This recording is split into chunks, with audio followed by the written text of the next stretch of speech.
进的话，对于猎鹰来讲胜率会比较高哦。特别是他们的4号位，必须要制造给对方一点麻烦啊。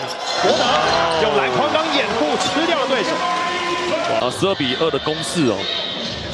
而且失误的问题，恐怕是这一段时间必须要解决的。又是博德，哇哦！不但把球打进，裁判还有哨音上巨拳，哇塞，可以，还塞得进5070泰的显卡。博德跨步，哇！又是他非常擅长的中距离打。桂宇，现在一个低位的单打，博德面对白赛有身材的优势，要到哨音，还把球打进，这是一个 M1。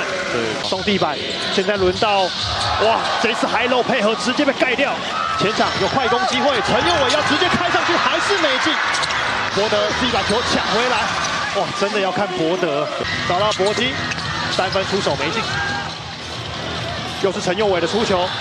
找到博德，中距离跳投，博德之门再度开启。他不能每次都挑战篮筐，反而中距离跳投是一个比较稳定的一个技术。说到中距离跳投，博德呢？这是一个3分啊！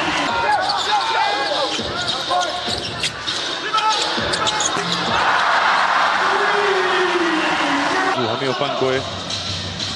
这一球盖比给的危险，本来体能超掉前场，博德单手灌篮，哇！